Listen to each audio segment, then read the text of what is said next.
কেয়া ঘোষ গোটা রাজ্যে কোথাও, আমি আসছি অরিন্দম বাবুর কাছে পুলিশ পার্সপেক্টিভটা জানতে চাইবো, তার আগে গোটা রাজ্যে কোথাও বোমা ফেলে, কোথাও বিরোধী দলনেতাকে আক্রমণ করে, যেমনটা তিনি অভিযোগ করেছেন, একটা আবহ তৈরি করে দাও, একটা ট্রেলার দেখিয়ে দাও যে 26-এ এই হতে চলেছে, এমনটাই কি হচ্ছে? অর্জুন সিং আমাদের লাইভ রয়েছেন, তার বাড়ি থেকে পুলিশ একটু আগেই বেরিয়েছে, বলুন।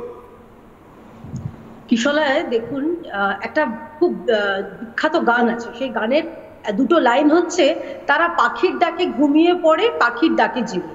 আর অর্জুন সিং এর বেলায় হচ্ছে বোমার আওয়াজে ঘুমিয়ে পড়ে, বোমার আওয়াজে জেগে। অর্থাৎ শুধুমাত্র বোমাবাজি, গুলি, ওখানে যে দাদাগিরি হচ্ছে অর্জুন সিংকে ঘিরে, তার কারণ অর্জুন সিংকে, যেটা কোস্তাবা বললেন, যে একদম এক এবং একমাত্র কারণ হচ্ছে ভয় পেয়েছে। আচ্ছা, কিছু তথ্য পরিসংখ্যান দিই। অত্যন্ত সুকৌশল প্রশাসন এই ব্যারাকপুর কমিশনারেট।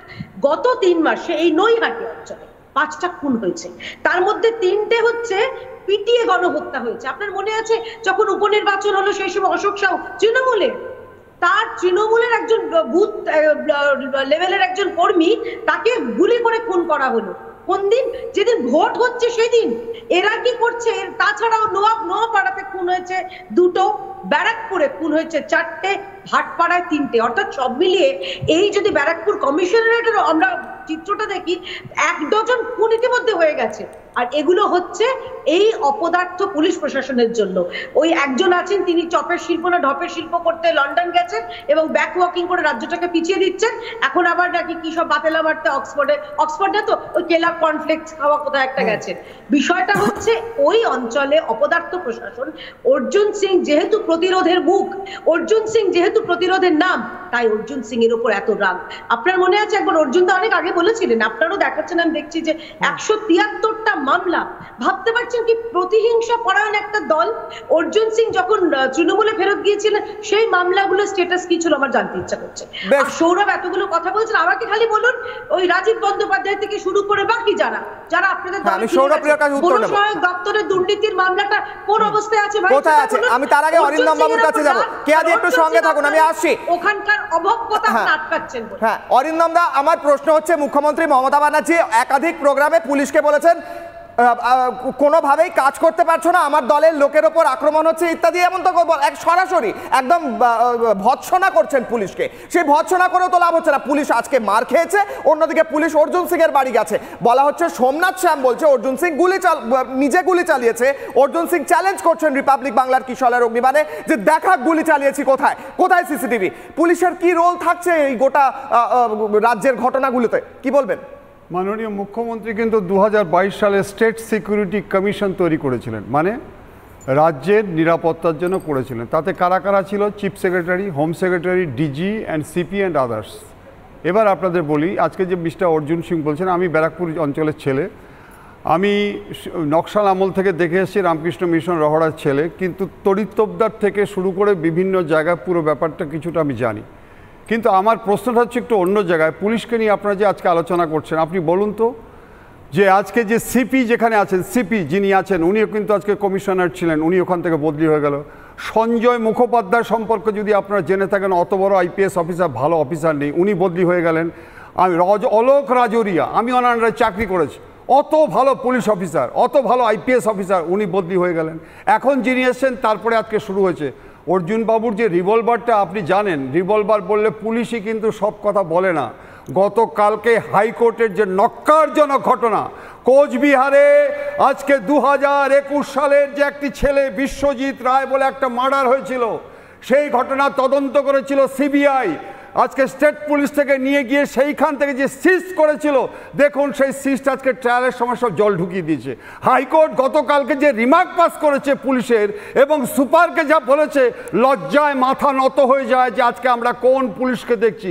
কন্টামিনেটেড কথাটা আমরা আরজিকর হসপিটালে আজকে আমরা শুনেছিলাম শিয়ালদা বিচারকের। প্রথম আমরা জানতে পেরেছি যে কিভাবে সিজ জিনিসকে আজকে দূষিত করা হয়, কিভাবে আজকে তদন্তকে আজকে বাইফার্কেটিং করে আজকে স্ট্যান্ড স্টিল করে দেওয়া হয়। এই পুলিশকে পেটাবে না তো কি করবে? ভালো পুলিশ অফিসার নেই, এগুলো কি তদন্ত হচ্ছে? যেভাবে খুন হচ্ছে, আজকে ধরুন মাননীয় মুখ্যমন্ত্রী যে প্রকল্পগুলো করেছে, আজকে তাদের সাথে যারা রয়েছে, আমি মাননীয় মুখ্যমন্ত্রীকে দোষ দেব না, কিন্তু যাদের সাথে সাথে করেছে। এই যে আজকে অর্জুন সিং এর যে রিভলভার, উনি আপনারা জানেন যে ব্যালিস্টিক স্টিক বলে কিন্তু আজকে একটা জিনিস আছে, সিজ করবে, প্রমাণিত হবে, অত সোজা না। পুলিশে ইনভেস্টিগেশন শেষ নয়। আজকে হাইকোর্ট রয়েছে, সুপ্রিম কোর্ট রয়েছে, যার জন্য কিছু কিছু পুলিশ অফিসার দলদাসে পরিণত হওয়ার জন্য আজকে কিন্তু পশ্চিম বাংলা শুধু নয়, ভারতের, আমি অন্যান্য স্টেট বলছি না, কিন্তু যে পরিস্থিতি আজকে সৃষ্টি হয়েছে, আজকে আমডাঙ্গা থেকে শুরু করে বিভিন্ন জায়গায় আমাদের কিন্তু আজকে এক্স পুলিশ অফিসার হিসাবে কিন্তু আজকে মাথা নত হয়ে যাচ্ছে। একদম অরিন্দম দা, আমি অর্জুন সিং এর কাছে আবার যাব। অর্জুন বাবু, রিপাবলিক বাংলার কিশলার অগ্নিবাণে আপনি সরাসরি চ্যালেঞ্জ করলেন, আমি গুলি চালিয়ে থাকলে দেখাও, সিসিটিভি দেখো, কিন্তু সবাই তো বলছে আপনাকে আটকানোর জন্য এই গোটা ঘটনা হচ্ছে। আপনাকে দেখে কিসের ভয়, কার ভয়, কে ভয় পেয়েছে, কেন আপনাকে আটকাতে চাইছে?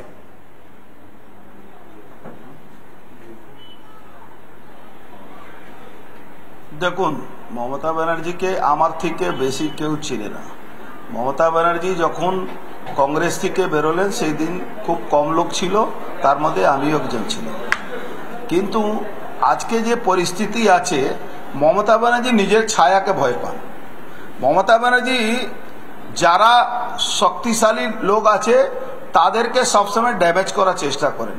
আজকে অপোজিশন লিডার, আজকে আমাদের মতন লোকরা যারা প্রতিবাদী কণ্ঠ ছিল সিপিএম জামানায়, অরিন্দম দাকে আমি ভালো করে চিনি, উনি খড়দার লোক আছেন, ব্যারাকপুরকে ভালো করে চিনেন। যারা এখন পুলিশ দলদাস হয়ে কাজ করছে, যাদেরকে একটা প্রশ্ন করুন কি 4 অক্টোবর সিসিটিভি ভিডিও ফুটেজ আমার বাড়ির সামনে পুলিশকে মেরে বম চালাচ্ছে, গুলি চালাচ্ছে, আমি সেটা মামলা কোর্টে নিয়ে গেছি, আর সে পুলিশ তাকে ধরতে পারে না, সকালবেলা ওকে জামাই আদার করে নিয়ে গিয়ে কোর্ট থেকে ছাড়িয়ে নিয়ে আসলো। এবারও পুলিশের উপরে কেউ বিশ্বাস করবে? আজকে সত্যি একটা অরিন্দম বাবুর মতন লোক যারা একটা সময় পুলিশের কাজ করেছেন, আজকে এই পুলিশের কাজ নিয়ে উনাদেরও আফসোস হচ্ছে কি কোনোদিন এই কাজটা করে। আমি বলেছি অরিন্দম দা, আজকে আমি পুলিশ অফিসারকে বলেছি কি তুমি বলছো আমি গুলি চালিয়েছি, আমার কাছে এফআইআর কপি আছে, এখানে এফআইআর যে করছে বলেছে অর্জুন সিং এর লোক গুলি চালিয়েছে। আমি বললাম অর্জুন সিং, ভাই তুমি আমার 26 এর ভোটের নির্বাচনে আপনার কি পরিকল্পনা? আপনি রাস্তায় ইনকোয়ারি করতে হবে। হ্যাঁ, এটা রাজ্যের এজেন্সি করবে না, সিএফএল করুক আর প্রমাণ করে দিক, আর নালে আমার থেকে পাবলিকলি ক্ষমা চাইতে হবে। নানা ধরনের কন্টেন্ট দেখার জন্য লাইক করুন, শেয়ার করুন আমাদের ফেসবুক পেজ, সাবস্ক্রাইব করুন আমাদের ইউটিউব চ্যানেল। পাশাপাশি অন্যান্য ব্রেকিং নিউজের জন্য অবশ্যই চোখ রাখুন রিপাবলিক বাংলায়।